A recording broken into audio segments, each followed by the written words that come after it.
2024च्या GR प्रमाणे त्या ठिकाणी एक धोरण राज्य शासनाने स्वीकारलेलं आहे. परंतु सभापती महोदय, बरेच वर्ष आपण CCTVची सार्वजनिक ठिकाणी चर्चा करतो.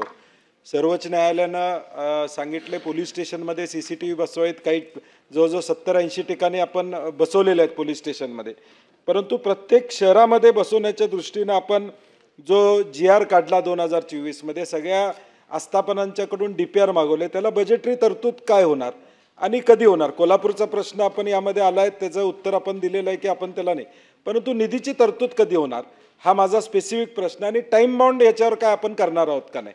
आणि जवळजवळ 5-7 लाख CCTV सार्वजनिक आणि सरकारी अशी आकडेवारी आपली साधारणपणे राज्याची.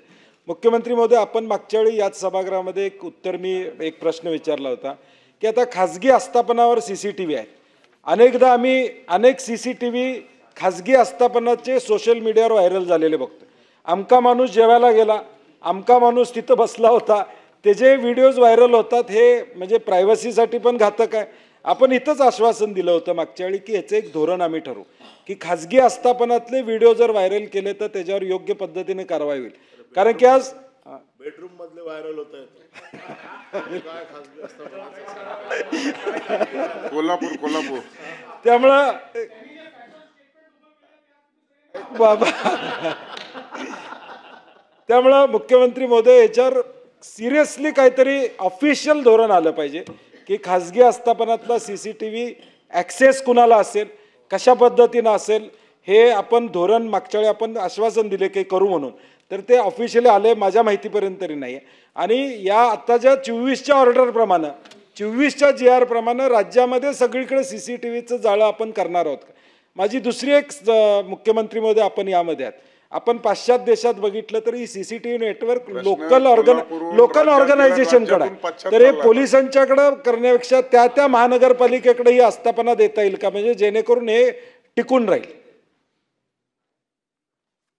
सन्मान्य सदस्य सतेजी पाटील यांचा प्रश्न ॲक्च्युली तसा कोल्हापूर महानगरपालिकेत बसवलेल्या CCTVच्या अनुषंगाने होता.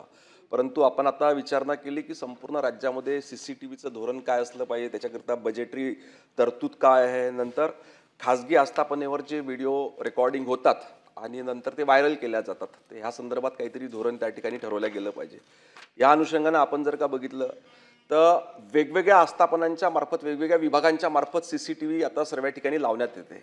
याचा उद्देश हाच असते आणि साधारणतः 2 विभागांना याचा जास्त आवश्यकता असते. गृह विभागाला आवश्यकता असते आणि दुसरं डिझास्टर मॅनेजमेंट हे जे आपलं विभाग असतो जिल्हा स्तरावर, पण त्यांना जास्त आवश्यकता याची असते. हे सर्व करत असताना अजून याची पूर्ण SOP व्यवस्थित व्हावी आणि लवकरात लवकर प्रकल्प पूर्ण व्हावे, बजेटरी तरतूद व्हावी. कारण पूर्ण राज्यातनं वेगवेगळ्या जिल्ह्यातनं त्या ठिकाणी शासनाकडे प्रोजेक्ट त्या ठिकाणी CCTVचे येत असतात. याच्याकरिता एक साधी सुलभ SOP होण्याची निर्देश, SOP बनविण्याचे निर्देश माननीय मुख्यमंत्री महोदयांनी गृह विभागाला दिलेले आहे. आणि आपण जे म्हणतात की हे खाजगी आस्थापनावरचे व्हिडिओ रेकॉर्डिंग होतं आणि व्हायरल केलं, त्याच्या संदर्भात धोरण आणलं पाहिजे. तर हे धोरण येणाऱ्या अधिवेशनाच्या आधी त्या ठिकाणी येणार.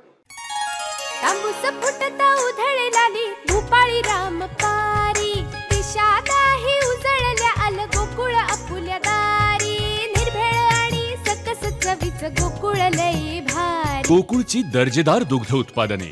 गोकुळ, अस्सल चव कोल्हापूरची.